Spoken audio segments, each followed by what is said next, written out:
Hello everyone, this is Dr. Ranjana from Global Institute for Competitive Exams. So welcome to the new video of Indian history where we are dealing with ancient India. तो आज ancient India का है part 6 जिसमें कि हम deal करने जा रहे हैं with important questions of Buddhism.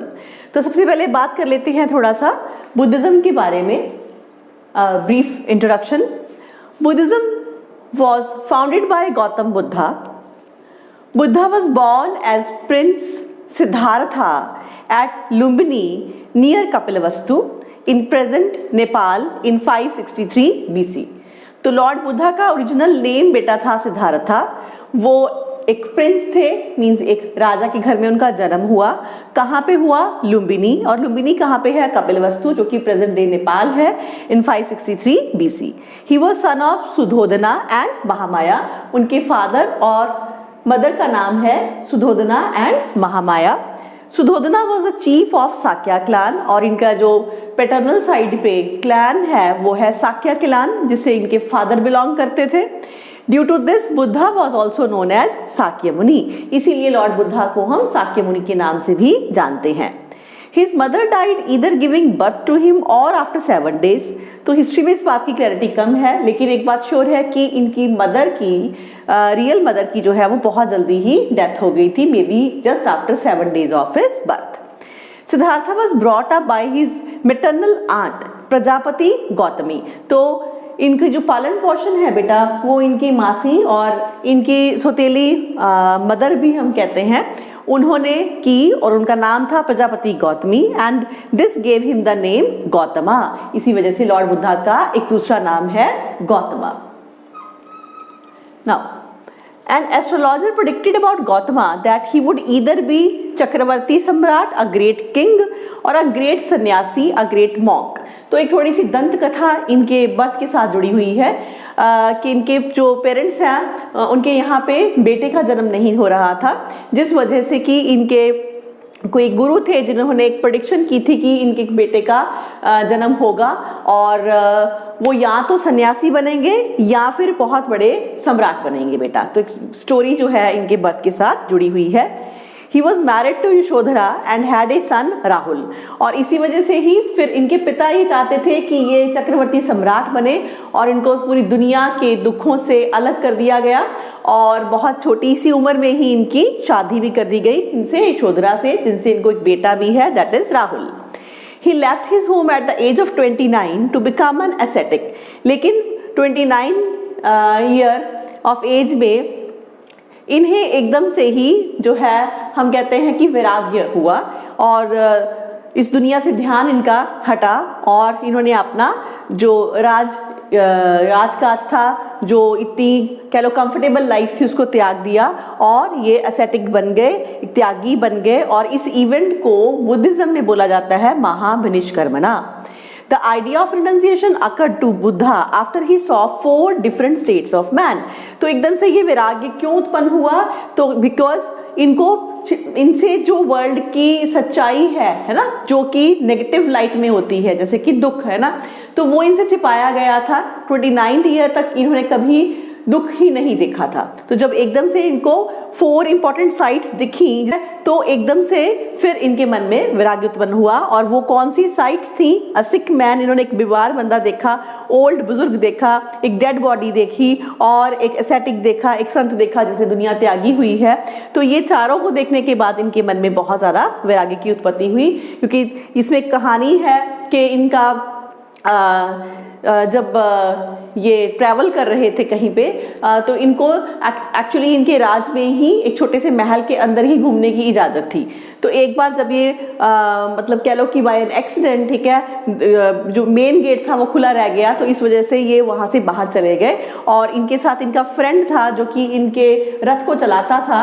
और जब उसके साथ ये बाहर चले जाते हैं तब ये 4 तरह के लोग इनको नजर आते हैं। बीमार व्यक्ति दिखता है तो उनसे पूछते हैं कि ये कौन है, तो बताता है कि ये बीमार है। तब ये पूछते हैं कि क्या होता है, बिकॉज इनको समझ ही नहीं होती कि बीमार होना क्या है। तो बताता है कि कोई भी बीमार हो सकता है, आप भी बीमार हो सकते हो, इसमें कोई खास बात नहीं है, इंसान है, कभी ठीक होगा, हेल्दी होगा और कभी बीमार होगा। सेकेंडली फिर एक ओल्ड मैन देखा, बुजुर्ग देखा, तो पूछा कि ये क्या होता है, ये बुढ़ापा होता है, ये सबको आना है, आपको भी आना है। एस्थेटिक देखा, ठीक है, जिसने कि बहुत ही मतलब कह लो कि सिंपल से कपड़े थोड़े से इवन फटे हुए कपड़े भी पहने हुए हैं और उसको इस हालत में देखा, तो पूछा कि ये कौन है, उन्होंने कहा कि ये ऐसा व्यक्ति है जिसके पास की धन नहीं है और दुनिया त्यागी है। और फाइनली एक कॉर्पस देखा, डेड बॉडी देखी, तब ये पूछा कि अब ये क्या होता है, तो वो बताता है कि ये तो एक कह लो कि अटल सच्चाई है, जो भी इंसान जीता है उसको मृत्यु तो आनी ही है। तो ये 4 ऐसे घटनाएं एकदम से ही उनके साथ हुई, जिसको देख के फिर उनको लगा कि अगर ये सब मेरे साथ भी होना ही है तो फिर मैं इन सबसे दूर परे क्यों, छिपके क्यों बैठा हूं। तो मैं जानना चाहता हूं कि ये सब क्यों होता है, मरना क्या होता है, मरने के बाद हम कहाँ चले जाते हैं एंड ऑल दैट। जो भी हमारे स्पिरिचुअल क्वेश्चंस होते हैं वो इनके अंदर इमर्ज होते हैं एकदम से, और उसके बाद ये दुनिया को त्याग देते हैं। हमारे लिए from study point of view, MCQs point of view, हमारे लिए 4 चीजें इंपॉर्टेंट हैं कि कौन सी जो है 4 डिफरेंट स्टेट्स जो है इन्होंने देखी थी। देन ही अटेन्ड निर्वाणा और enlightenment at 35 years of age at Gaya in Magadha Bihar under a peepal tree. तो बुद्धिज्म में भी बेटा अपनी एक टर्मिनोलॉजी है, ठीक है, त्याग करना, महाविनिश कर्मणा, और इसी तरह से ही परमात्मा की प्राप्ति, इनलाइटनमेंट, ज्ञान हो जाना, तो उसको हम बोलते हैं निर्वाणा। और ये आपको सारा याद करना होगा बिकॉज नेक्स्ट मैं इसके साथ रिलेटेड एमसीक्यूज भी आपके साथ डिस्कस करूंगी ताकि आपको और ज्यादा क्लैरिटी हो जाए कि इन सब चीजों को हमें क्यों लर्न करना चाहिए, ठीक है। तो इनलाइटनमेंट जो है वो इनको कहाँ पे हुई, प्लेस याद करना होता है, दैट इज गया इन मगधा, मगधा में है, मगधा कहाँ पे है, बिहार में है, ठीक है। और पीपल ट्री का भी जिक्र आता है, कई बार उसको लेके भी क्वेश्चंस आ जाते हैं।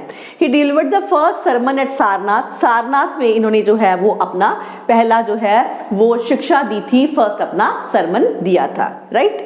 तो ये जो फर्स्ट सरमन इन्होंने दिया था, इस घटना को बुद्धिज्म में क्या बोला जाता है बेटा, धर्म Chakra परिवर्तना। The Dharma Chakra Parivartana means turning of the wheel of law.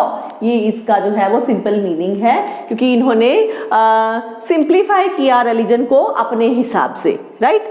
Now he died in 483 BC under the साल ट्री इन कुशीनगर। तो डेथ कहाँ पे हुई है, कुशीनगर कहाँ पे है, यूपी में है, right. And this event is called Mahaparinirvana. तो जब इन्होंने अपना शरीर त्यागा उसको हम बुद्धिज्म में क्या बोलते हैं, महापरिनिर्वाणा बोलते हैं। रिगार्डिंग द डेट्स बेटा, इनकी बर्थ और डेथ की डेट्स के बारे में थोड़ी सी कंफ्यूजन आपको हो सकती है बिकॉज डिफरेंट बुक्स जो हैं वो डिफरेंट थोड़ा शो करती हैं, बिकॉज हिस्ट्री हमारी इंडियन हिस्ट्री जो है बहुत अच्छे से नहीं लिखी गई है, बट जो मोस्ट एक्सेप्टेबल है वो ईयर्स में यहाँ पे आपके पास लेके आई हूँ, और एमसीक्यूज में भी ज्यादातर इन्हीं ईयर्स का जिक्र आता है।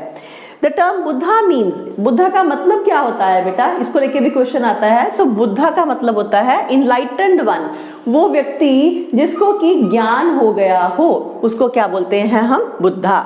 The main principles of Buddha's teaching is represented by the 4 noble truth, that is आर्य सत्यास। तो इन्होंने जो दुनिया को समझाने के लिए फिर क्या दिए हैं, 4 noble truths दिए हैं, ठीक है, आर्य सत्यास दिए हैं। तो वो 4 noble truths क्या हैं, the world is full of sorrow, desire causes the sorrow, ये पूरी दुनिया दुखों से भरी हुई है, the world is full of sorrow। Sorrow होता क्यों है, डिजायर्स से, ये भी मिल जाए, ये भी मिल जाए, जो कभी हमारी फुलफिल नहीं होती, उस किस्म की डिजायर्स, खाना पीना सोना सांस लेना डिजायर नहीं है, ये आपकी बॉडीली नीड्स हैं। लेकिन मुझे और पैसा मिल जाए, और पैसा मिल जाए, मैं औरों को पीछे छोड़ दूं और आगे चला जाऊं, तो दिस इज कॉल्ड डिजायर। सो ये डिजायर ही कारण है आपके दुखों का। इफ डिजायर्स आर कंकर्ड, अगर आप अपनी ऐसी इच्छाओं के ऊपर ही कंट्रोल कर लेते हैं, काबू कर लेते हैं, then all sorrow can be removed, तो आपके सारे दुख जो हैं वो खत्म हो जाएंगे। This can be achieved by following 8 fold path. तो फिर आगे लॉर्ड बुद्धा ने दिया है कि आप कैसे इस स्टेट को अचीव कर सकते हो, अगर आप ये 8 जो हैं वेज को फॉलो करो। और इन 8 वेज को हम क्या बोलते हैं टेक्निकली बुद्धिज्म के अंदर, अष्टांग मार्ग। अष्टांग मार्ग, अष्टांग का मतलब ही होता है 8 फोल्ड, मार्ग हो गया पाथ। तो थोड़ा सा ये भी आपको लर्न कर लेना चाहिए, क्योंकि इसमें क्वेश्चन आ सकता है which one of the following is one among the अष्टांग मार्ग, या विच of the following is not one among the अष्टांग मार्ग, इनमें से कौन सा अष्टांग मार्ग है कौन सा नहीं है, ऐसा क्वेश्चन बन सकता है। तो आपको पता होना चाहिए कि अष्टांग मार्ग में उन्होंने कौन सी 8 बातें दी हैं।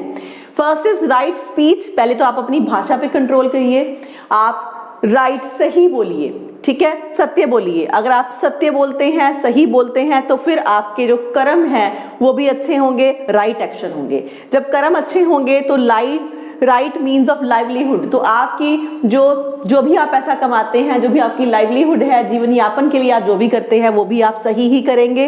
राइट एक्सर्शन, तो आप उस पैसे का जो इस्तेमाल करेंगे वो भी सही ढंग से करेंगे। राइट माइंडफुलनेस, और उससे आपकी बुद्धि जो है वो भी सही हो जाएगी। राइट मेडिटेशन, आपका ध्यान लगेगा। राइट रेजोल्यूशन, उससे आपको राइट रेजोल्यूशन आएगा। और फाइनली क्या होगा, राइट व्यू, आपका जो व्यू है, देखने का नजरिया वो बिल्कुल सही हो जाएगा, और समाधि से फिर आप उस जो परम तत्व है उसको समझ पाएंगे, राइट। देन उसके अलावा बुद्धिज्म में 3 रत्नास का जिक्र आता है बेटा। 3 ratnas of Buddhism, that is Buddha, Dhamma, Sangha. Buddha, Dhamma, संघा, 3 रत्न हैं। तो इस पे भी क्वेश्चन आ सकता है। बुद्धा का मतलब है द इनलाइटेंड, जो हमने पहले भी डिस्कस करा अभी। धम्मा का मतलब क्या है, जो भी उनकी टीचिंग्स हैं जो उन्होंने हमें सिखाया। संघा का मतलब क्या होता है बेटा, community of Buddhist Monks and nuns, जो बुद्धिस्ट कम्युनिटी है, जो एक तरह से इनकी भी स्पेशल चर्चेज होती हैं, वहां पे जाके रहते हैं, तो उसको हम क्या बोलते हैं, संघा बोलते हैं, राइट। तो डिस्कस करते हैं बेटा MCQs। फर्स्ट क्वेश्चन है, Gautam Buddha's mother was from which clan. हाँ, तो अभी जो ब्रीफ नोट्स में हमने बेटा फादर के क्लैन के बारे में बात की, लेकिन मदर के क्लैन पे भी क्वेश्चन आ सकता है, तो लर्न कर लीजिएगा। This is Koliyan clan, right. Gautam Buddha, second question, Gautam Buddha was born at, that is Lumbini. Very simple question, at Nepal, ठीक है, प्रेजेंट डे नेपाल हम बोलते हैं। और इसीलिए थोड़े थोड़े मैं ऐसे MCQs ला रही हूँ उसके साथ इंफॉर्मेशन देने के बाद, ताकि आपको रियलाइज हो कि वो इंफॉर्मेशन लर्न करनी बहुत जरूरी है। थर्ड क्वेश्चन है बेटा, when was Gautam Buddha born. इस तरह से इनकी डेथ के बर्थ को टाइम पीरियड को लेके, बर्थ के टाइम पीरियड को लेके क्वेश्चन आ सकता है। This is very simple, 563 BC। Next, which of the events of Buddha life is known as महाभिनिष्कर्मणा।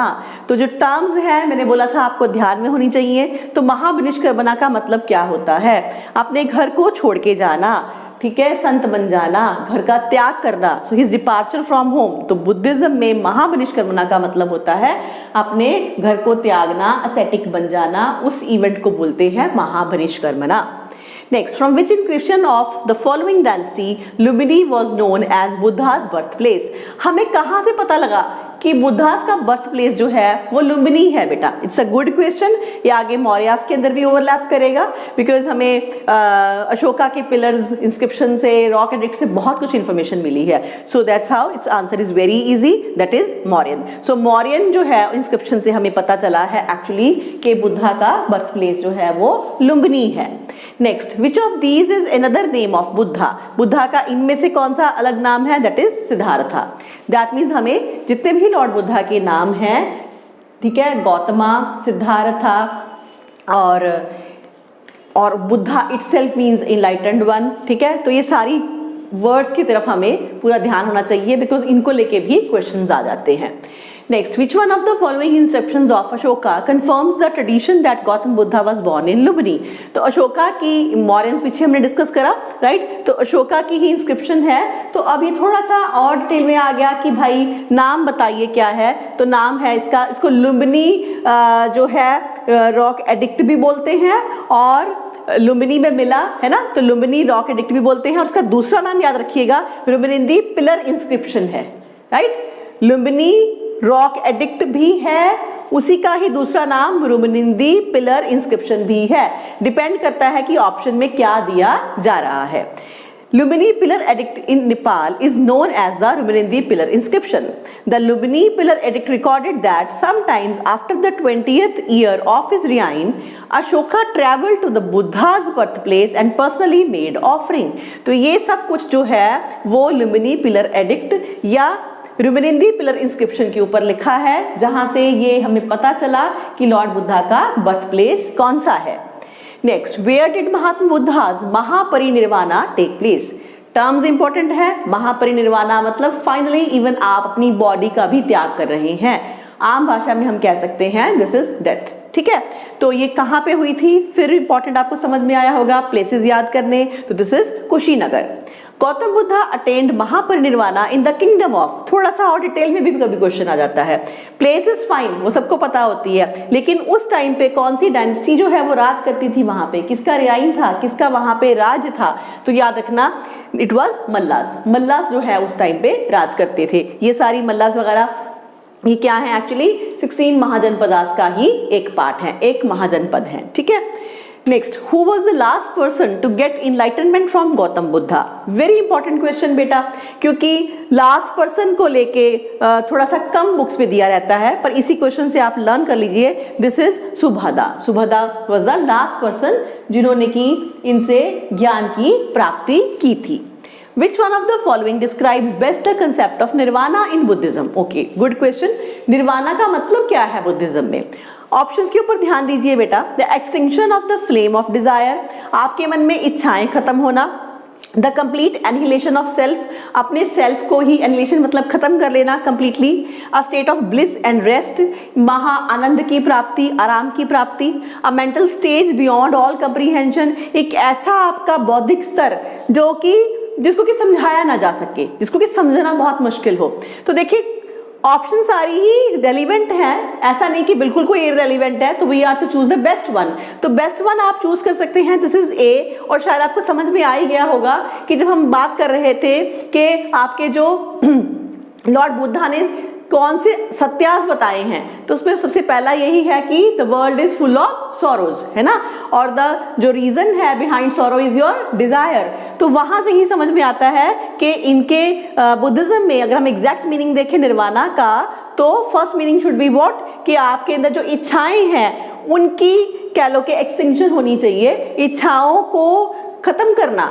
ठीक है, इच्छाएं ही ना रहें आपके अंदर ये जो माया को लेके, ये दुनिया के प्रति कि हम ये भी पालें और वो कभी खत्म नहीं होती है, अगर वो उस किस्म की इच्छाएं खत्म हो जाएं तो उसी को ही क्या बोला जाता है, nirvana in the sense of Buddhism इसको ऐसे बोला जाता है। Otherwise obviously nirvana a state of bliss भी है, आनंद की प्राप्ति। फिर मैं दोबारा बोलूंगी आपको बेस्ट ऑप्शन ट्राई करनी है बेटा। अगर मान लीजिए इस ऑप्शन को मैं एक्सप्लेस कर लेती हूँ किसी और डिफरेंट से जिसका कोई लिंक ना हो, then we can go for this, तो फिर हम इसको भी टिक कर सकते हैं। समझ पा रहे हो? अगर इसको भी इररेलेवेंट के साथ हम स्किप कर देते हैं तो फिर हम इसमें जा सकते हैं कि भाई आपका जो सेल्फ है उसको ही खत्म करना है, बिकॉज सेल्फ से ही कहीं ना कहीं जब मैं रहती है, तो जब तक मेरे अंदर मैं है तो मैं बहुत सारी डिमांड्स भी रखेगी। समझ पा रहे हो? तो इस तरह से कभी भी किसी भी क्वेश्चन के आप आंसर को रट्टा नहीं कर सकते। जब कभी भी आप एमसीक्यू उसको हैंडल कर रहे हो, सिर्फ आप समझने की कोशिश करिए, हर एक आंसर को वे करिए, और जब आप पढ़ाई करते हो किसी टॉपिक को लेके तो पहले ही उसको बहुत अच्छे से डिटेल में पढ़िए और उसको लर्न करिए बाय हार्ट। ये नहीं कि पढ़ा, एंजॉय किया या क्रिटिसाइज किया और आगे चले गए, तो इस तरह से कभी पढ़ाई नहीं होती। और अगेन फिर से मैं एक डिस्क्लेमर देना चाहूँगी कि जब कभी भी हम डिस्कस कर रहे हैं क्लास में अपनी या फिर वीडियो के अंदर, तो एक टीचर कभी भी किसी के प्रो या एंटी नहीं होता। सेकेंडली, मैं यहाँ पे कहीं पे किसी भी फिलॉसफी को अपनी तरफ से एक्सप्रेस नहीं कर रही हूँ। मेरा सिर्फ पर्पस ये है कि आपको समझाना कि उस पर्टिकुलर फिलॉसफी के अंदर इस बात को कैसे समझाया गया है। और ये लास्ट वीडियोस में मैंने आपको भी बताया कि हमारा काम किसी भी चीज़ को अच्छा या बुरा कहना नहीं है, बुरा कहना तो बिल्कुल ही नहीं है। अगर अच्छाई आपको कुछ नज़र आती है, आपको कुछ अच्छा लगता है कि वो आप अपनी लाइफ में अपना के उसको अपने आप को बेटर कर सकते हैं, तो यू कैन फॉलो, ठीक है। और अगर आपको लगता है कि नहीं, आपको ये चीज़ें समझ में नहीं आ रही हैं, to practice, don't practice, but you are to understand, आपको समझना है अच्छे से। क्यों? क्योंकि आपको कॉम्पिटिटिव एग्जाम को क्लियर करना है। और उसके साथ साथ ही एजुकेशन एक तरह से क्या होता है बेटा, एजुकेशन है क्या, है ना। तो एजुकेशन हमें ज्ञान, एजुकेशन को हम ज्ञान कह सकते हैं। तो एक तरह से हमारे अंदर जो बुद्धि है वो जागृत होती है ना, हमें डिफरेंट स्फीयर से इंफॉर्मेशन मिलती है जिससे कि हमारे ज्ञान में वृद्धि होती है, उसी को तो एजुकेशन कहते हैं। तो इस तरह से ये this is the way how we can increase our knowledge, और ये भी समझे कि हाँ डिफरेंट जो रिलीजन है उनके क्या पर्सपेक्टिव्स थे, चाहे हम उसको माने या नहीं माने वो इशू नहीं चल रहा है, सिर्फ हम जानने की कोशिश कर रहे हैं कि उन लोगों के क्या पर्सपेक्टिव थे। तो उस पॉइंट ऑफ व्यू से ही आप समझिए और उसी पॉइंट ऑफ व्यू से ही मैं समझा रही हूँ। और जब कभी भी मैं पढ़ाती हूँ तो उसमें मेरा पर्सनल कुछ भी नहीं होता और मैं कभी किसी भी चीज़ के प्रो या एंटी कभी भी नहीं होती, और सेम चीज़ मैं आप लोगों से भी एक्सपेक्ट करती हूँ, राइट। तो चलते हैं अगले क्वेश्चन की तरफ। Who was Alara Kalama? तो अलारा कलामा का जिक्र आता है तो ये कौन थे बेटा? स्ट्रेट वे याद करिए, teacher of Buddha. Lord Buddha के जो पहले टीचर थे वो अलारा कलामा थे, और इनकी लाइफ में दो इंपॉर्टेंट टीचर्स का जिक्र आता है। एट वैशाली अलारा कलामा ये सांख्य फिलोसोफर थे, सांख्य पद्धति के को मानने वाले थे। Taught the techniques of meditation, जहां से कि लॉर्ड बुद्धा ने मेडिटेशन सीखा, and the teaching of Upanishad to Gautam Buddha, और उपनिषद की स्टडी करी। और उसके बाद at Rajgriha Udraka Ramaputra taught him to achieve the highest level of meditation. फिर उद्रका भी इनके टीचर थे, सेकंड टीचर थे, लेकिन उसके बाद फिर लॉर्ड बुद्धा ने बहुत सारे तरीके अपनाए परमात्मा की प्राप्ति के लिए, और एट लास्ट फिर उन्होंने अपने ही वे में सोचा कि इसमें सबसे पहले जैसे कि डिफरेंट फिलॉसफीज के अंदर एक ये भी फिलॉसफी है कि आप अपनी बॉडी को कष्ट दीजिए जिससे कि आपको परमात्मा की प्राप्ति होती है। ऐसी तरीकों को भी लॉर्ड बुद्धा ने अपनाया, फास्टिंग रखना, एक्सट्रीम फास्टिंग रखना excuse me. But at last फिर यही गौतम बुद्धा ने समझाया कि अपनी बॉडी को जो है वो आप अपनी बेसिक नीड्स को खत्म करके परमात्मा को नहीं समझ सकते, इसमें आपको इंटरनलाइज करना पड़ेगा, मेडिटेट करना पड़ेगा, एक जगह पे बैठ के आपको आपकी जितनी भी ज्ञान इंद्रियां हैं, ठीक है, उनको कंट्रोल करके, उनको एक तरह से इंटरनलाइज करके आप परमात्मा की प्राप्ति कर सकते हैं। This is how he taught, right. Gautam Buddha gave the maximum sermons eight which place? Okay, this is again a good question. कौन सी जगह है जहां पे कि महात्मा बुद्धा ने सबसे ज्यादा अपने sermons, अपनी टीचिंग्स दी हैं, ज्ञान के साथ रिलेटेड जो है अपने वचन किए हैं? तो दिस इज बेटा श्रावस्ती। बिकॉज इसके साथ रिलेटेड एक और क्वेश्चन भी हो सकता है कि कौन सी प्लेस से इनके मैक्सिमम स्टूडेंट्स थे, मैक्सिमम शिष्य थे? दिस इज अगेन बेटा श्रावस्ती, श्रावस्ती ही है, और इसी वजह से श्रावस्ती एक ऐसी प्लेस है जहां पे कि मैक्सिमम इनके सरमन्स हुए हैं, मैक्सिमम इनके आम भाषा में कहें तो भाषण जो हैं वो हुए हैं, right. So it was capital of kingdom कोसाला, कोसाला kingdom की कैपिटल है Shravasti. Next, first Buddhist conference after the death of Buddha was presided over by, this is by Mahakashyapa. Buddhist council are very important बेटा। तो Buddhist council में आपको एक table मिलता है, मैं आपको ये डेफिनेटली प्रोवाइड भी कर दूंगी इसे नेक्स्ट लेक्चर के अंदर, जिसमें कि वो जो बुद्धिस्ट काउंसिल है वो कब हुई थी, कौन से राज्य के टाइम पे हुई थी, उस कॉन्फ्रेंस के अंदर जो है कौन हेड था, उस टाइम पे कौन राजा था, और उस बुद्धिस्ट काउंसिल में क्या पर्टिकुलर इंपॉर्टेंट इवेंट हुआ, ठीक है। तो एक टेबल लर्न कर लेना चाहिए। इसके साथ रिलेटेड क्वेश्चंस कैसे आते हैं वो मैं आज डिस्कस कर रही हूँ, और अपने नेक्स्ट लेक्चर में मैं आपको ये टेबल भी दे दूंगी। तो फर्स्ट कॉन्फ्रेंस जो है वो बेटा that is basically presided by Mahakashyapa. तो ये थोड़ा सा रट्टा मारने वाला काम होता है, राइट। नेक्स्ट बेटा सप्तपानी केव्स, एक्चुअली फर्स्ट आपकी जो कॉन्फ्रेंस है वो सप्तपानी केव्स नाम की जगह पे हुई थी। तो इसके साथ रिलेटेड क्वेश्चन है कि ये कहाँ पे है? It is situated at Rajgriha, Rajgriha में है Saptaparni caves, right. Who among the following presided over the Buddhist council held during the reign of Kanishka at Kashmir? तो जब कश्मीर में बुद्धिस्ट काउंसिल हुई थी कनिष्का के टाइम पे, तब प्रेसिडेंट कौन थे? That is Vasumitra, right. तो इस तरह से आपको काउंसिल्स को लेके मैचिंग के क्वेश्चन भी बनते हैं, कहीं मैं आपको नेक्स्ट ऐसा क्वेश्चन भी दूंगी, और एक सिंपल उसका एक एलिमेंट लेके भी क्वेश्चन पूछा जा सकता है। Next, Mahayana sect in Buddhism emerge during the reign of. तो बुद्धिज्म भी जो है उसकी एट टाइम्स डिवीजन हुई है, और सबसे ब्रॉडेस्ट डिवीजन है हिनयाना और महायाना, ये दो स्कूल्स के अंदर। तो ये पूछा जा रहा है कि जब ये डिवीजन हुई थी तब उस टाइम पे कौन राजा था, किसके रियाइन के अंदर जो है ये डिवीजन हुई थी बेटा?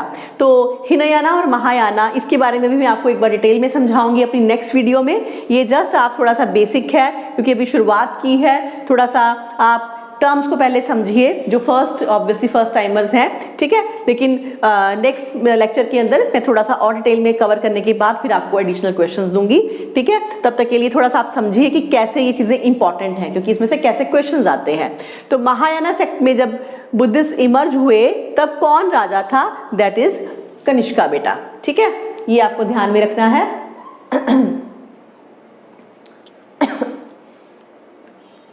और ये सब आपका हुआ था in the 4th Buddhist council. So total 4 हमारी कॉन्फ्रेंसेज हैं, तो 4th लास्ट वाली के अंदर कनिष्का वॉज द हेड, जहां पे कि महायाना स्कूल के अंदर जो है वो डिवीजन हुई थी। तो महायानास और दूसरे आए थे हिनयानास। नेक्स्ट, तो ये क्वेश्चन है आपका मैचिंग का बेटा। अब मैचिंग में क्या है बेटा कि बुद्धिज्म में जो लॉर्ड बुद्धा के लाइफ के साथ रिलेटेड इंपॉर्टेंट इवेंट्स हैं उनको सिंबलाइज किया गया है कुछ सिंबल्स के साथ। तो उसको, ये इंपॉर्टेंट है, क्लासिकल क्वेश्चन है, तो उसके लिए आपको मैचिंग का क्वेश्चन आ सकता है या फिर सिंप्लीफाई करके एक एलिमेंट को लेकर क्वेश्चन आ सकता है। तो जैसे कि देखिए 2 3 4 1 इज द आंसर। तो बर्थ का जो सिंबल है बुद्धिज्म में वो है लोटस एंड बुल। इसमें एक कहानी है बेटा कि जब इनका बर्थ होने से पहले इनकी मदर को जो ड्रीम्स आते थे उसमें लोटस और बुल के बहुत सारे ड्रीम्स आते थे, शायद वहां से ही ये बात को लेकर उन्होंने इसको सिंबलाइज कर दिया। देन फिर बेटा फर्स्ट सरमन ये पीछे हमने नोट्स में करा कि जब इन्होंने पहली बार दुनिया से बात की और परमात्मा के बारे में जो है वो ज्ञान के बारे में बताया, तब उस घटना को हम क्या बोलते हैं? धर्म चक्र परिवर्तना। ठीक है, तो इसी वजह से इसका सिंबल भी धर्म चक्रा मतलब चक्रा ही है। निर्वाणा इनको क्या है? ज्ञान की प्राप्ति, इनलाइटनमेंट। कहाँ पे हुई थी? बोधि ट्री के नीचे बैठ के हुई थी, तो इसी वजह से इनका सिंबल क्या है? बोधि ट्री है। महापरिनिर्वाणा या परिनिर्वाणा है ना, अपनी बॉडी को त्याग करना, उसका जो सिंबल है वो बेटा है स्तूपा। ठीक है, 4D दैट इज 1 स्तूपा। इसके पीछे क्या रीजन है बच्चा? इसका रीजन ये है कि जब कभी भी वैसे तो एक कहानी है कि जब लॉर्ड बुद्धा की डेथ हुई थी, जब इन्होंने अपनी बॉडी को त्यागा, तो बहुत सारे किंग्स थे, रूलर्स थे जो इनको फॉलो कर रहे थे, तो उन सब में आपस में झगड़ा हो गया कि इनकी लास्ट राइट्स, इनकी क्रिमेशन या इनकी जो अस्थियां हैं, ठीक है, वो कौन रखेगा। तो फिर फाइनली ये डिसाइड किया गया कि बिकॉज लॉर्ड बुद्धा ने बहुत सारी प्लेसेस पे, बहुत सारे किंगडम्स में जो वो गए हैं और वहाँ पे उन्होंने ज्ञान बांटा है, तो इस वजह से फिर इतना आपको पता ही होगा कि जो भी इनके लास्ट रिमेन्स होते हैं, है ना, जो भी जिनको हम बोलते हैं कि सेंट हैं, तो वो लास्ट रिमेन्स की बहुत इंपॉर्टेंस होती है। तो फिर वो जो इनके लास्ट रिमेन्स थे, जो इनकी अस्थियां थी, उनको सारे रूलर्स के अंदर डिवाइड कर दिया गया और फिर वो जो अस्थियां थी उसको जमीन में दबा के उसके ऊपर जो है स्तूपास इरेक्ट किए गए। ठीक है, तो इसी वजह से इसका सिंबल जो है वो स्तूपा है। नेक्स्ट बेटा 20th क्वेश्चन है, थोड़ा सा डिफरेंट क्वेश्चन मैं आपके लिए लेके आई हूँ, थोड़ा सा करंट अफेयर्स के साथ भी डील करता है। इस क्वेश्चन से मैं आपको ये भी समझाना चाहती हूँ कि किस तरह से करंट अफेयर हिस्ट्री के साथ डील करते हैं, या हिस्ट्री को हम करंट पॉइंट ऑफ व्यू से भी क्वेश्चन पूछा जा सकता है, कैसे करंट अफेयर और हिस्ट्री लिंक्ड है। तो क्वेश्चन देखिए, Karmapa Lama belongs to which of the following sect of Tibetan Buddhism. अगर कहीं पे करमापा लामास जो है वो न्यूज में हो, तो उसको लेके आपको हिस्ट्री क्वेश्चन आ सकता है कि ये बुद्धिज्म के कौन से स्कूल के साथ एसोसिएटेड थे।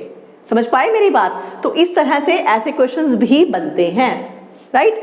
तो बुद्धिज्म के बेटा, बुद्धिज्म की डिवीजन्स हुई, 2 बार डिवीजन्स हुई, ये डिस्कस मैंने आपको बोला है, मैं नेक्स्ट लेक्चर में आपको अच्छे से करवाऊंगी।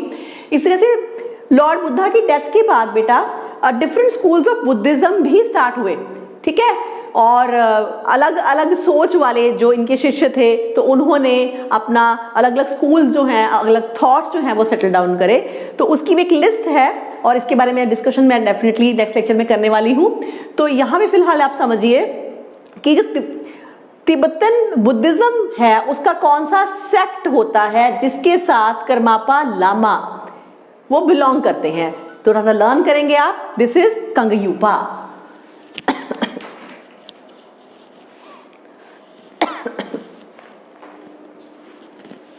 Okay, so this is Kagyupa बेटा, ठीक है। अब करमापास होते कौन है? The Karmapa is the spiritual leader of the 900-year-old Karma Kagyu lineage of the Kagyu school of Tibetan Buddhism.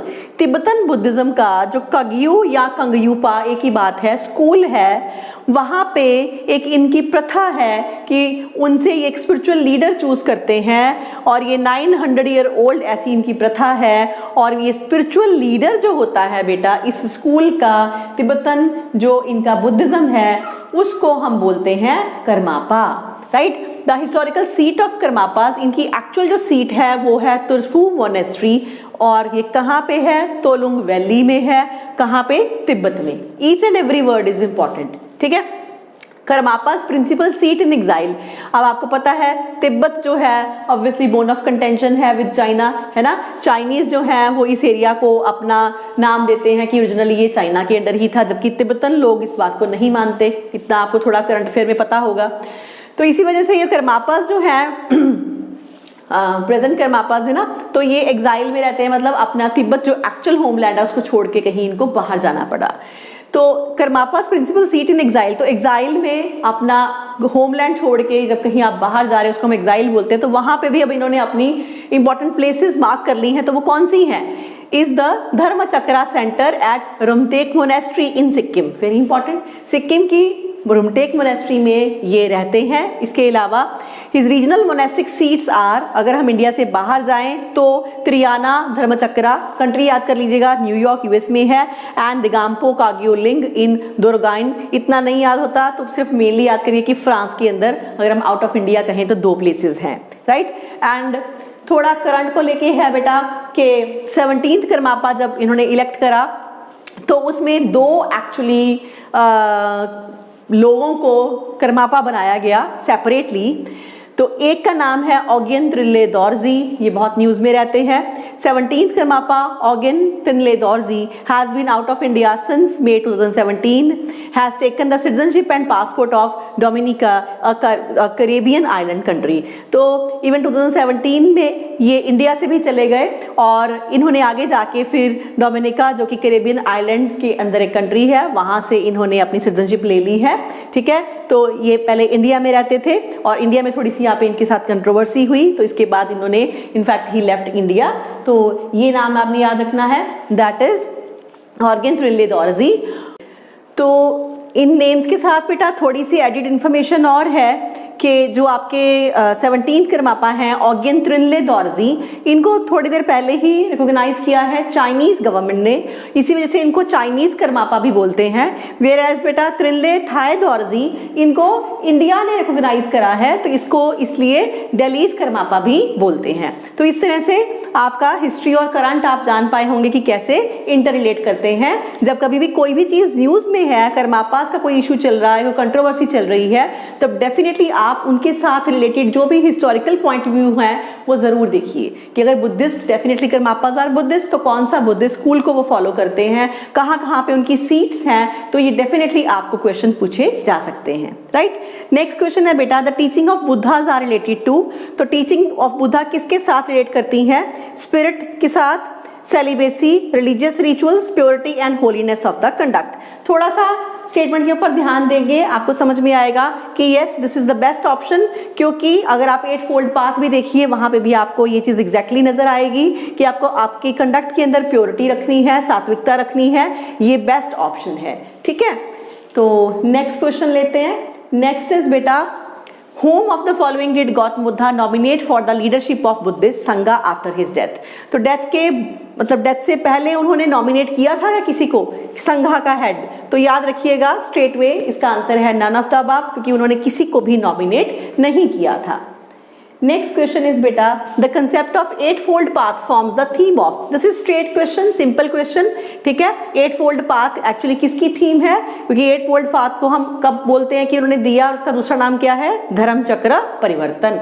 ये 8 फोल्ड पाथ दिखा के ही दुनिया को उन्होंने धर्म के चक्र का परिवर्तन किया था, मीन्स धर्म को चलाने का जो है एक डिफरेंट वे बताया था, राइट। सो ये इंपॉर्टेंट क्वेश्चन आज के लिए।